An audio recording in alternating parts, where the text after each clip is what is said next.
Hi, I'm a local hippie, and today we're going to be talking about two mangas that I recently read.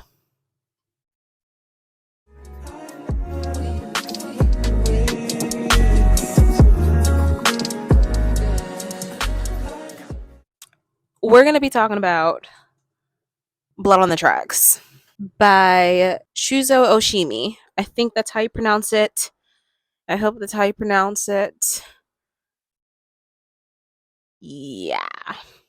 We're going to be talking about volumes 1 and 2. And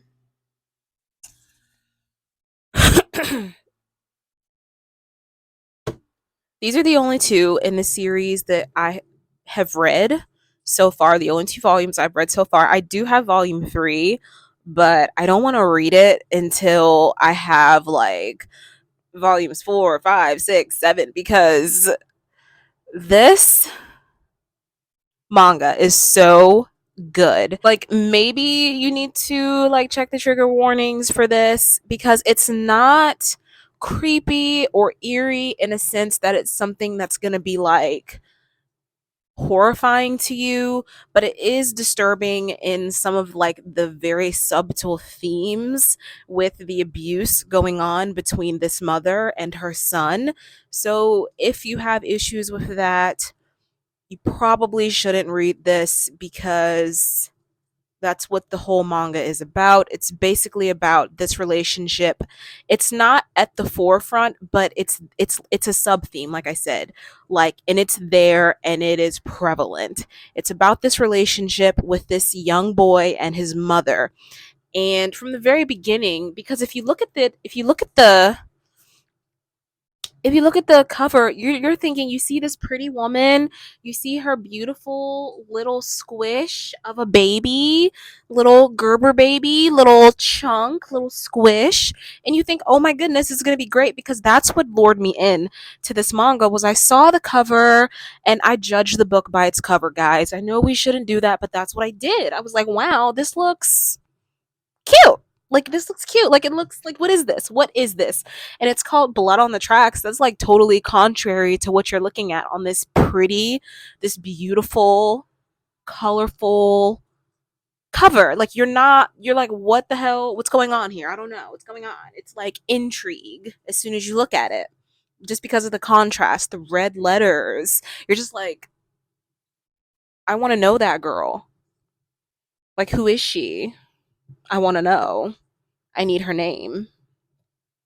And um so in the background of this story, it's at the heart of it, I should say, it's about a mother and son. And it doesn't start off weird. It starts off kind of slice of life. Um Chi is just a normal kid. He's going to school. His mom is asking him what he wants for breakfast. His dad, he has a decent dad. It's like pretty normal. And then you get into it and like you start seeing like how weird, like increasingly weird his mom is towards him. You're like, "Okay, this is getting weird, like mom, chill out. You're yeah, stop what you're doing right now, please." And then you get to the end and you're like, "Ma'am?" You're like, "What is going on?"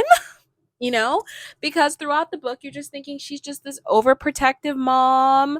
Maybe she hovers a little, she's like a helicopter parent. Like, you're like, whatever. More kids need to have parents like that, if you ask me. But then you get to the end and it's horrific what happens, and you're like, I saw a lot of things coming with this, but I didn't see that. What the heck? End number one, and you're like, was this a fever dream? Is this even real? Like, what is going on? And then you start number two. You start volume 2, and you're like, okay, this was not a fever dream.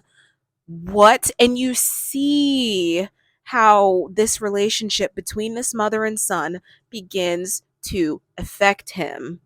You're seeing the beginning effects of the abuse begin to wear on him, because it kind of came to a crest at the end of the first one, and then you see how that incident that happened affects him, because he has to make a choice. She has to make a choice.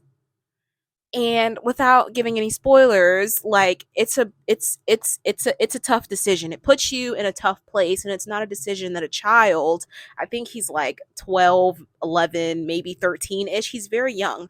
No child that old, especially being an older child with no previous responsibility, is what I'm venturing to say, because he's a sheltered child.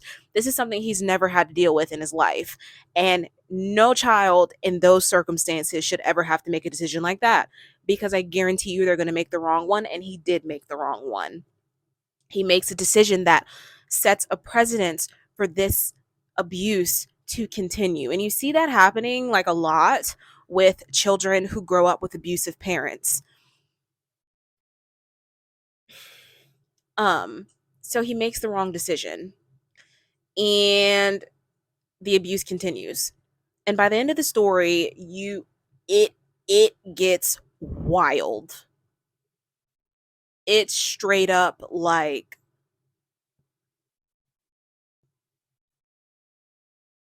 excuse me, like it's straight up offensive how the route that this story goes. And you see like the extent of the mother's control over her son, and you see her not allowing him to be his own person. You start to see that. You start to see this abuse manifesting itself in her trying to control who Seiichi is and who he will become. Because again, he's at this very formative time, and, you know, she's trying to control who he's going to become, essentially. She's affecting his relationships with his friends. I'm not really sure why she did what she did in the first volume. That like at the climax of the first volume, I'm not like, I can speculate that she did it because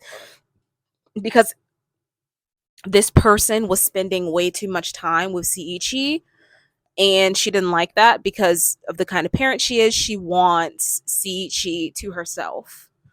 That's my speculation. I could be wrong. She could have just done it because of something that this person did to Seiichi earlier in the volume, but that could be it. It could be a mixture of both. There are several options that you can kind of weigh here with why she did what she did. But with the ending of volume 2, I'm leaning more towards her doing it because she doesn't want anybody in Seiichi's life that is going to affect her relationship with him and how much control she has over him.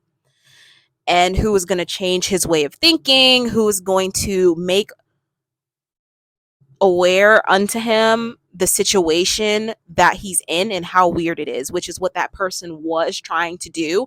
Although they were kind of like picking on him about it and being like rah rah, um, it wasn't really the right way to go about it. But he was pointing out like, hey, your mom's a little weird, kid. And so but this, so good. I rated both of these, I think, like 4.5 stars each. Really, really good. Up there with Attack on Titan for me. Up there with One Punch Man for me, as far as like bingeability, because I read these in the span of an hour. So that should tell you how good they are. But I hope that I kind of explained why I like these mangas so much, and I hope that maybe you'll give them a shot because they're really good.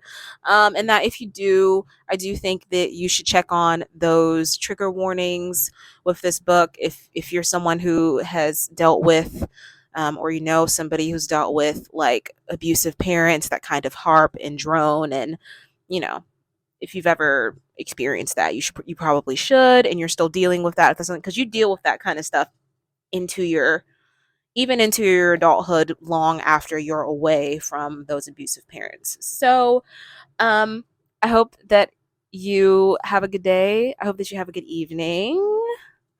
Most importantly, I hope that you read a good book. And you know what? I'll see you when I see you.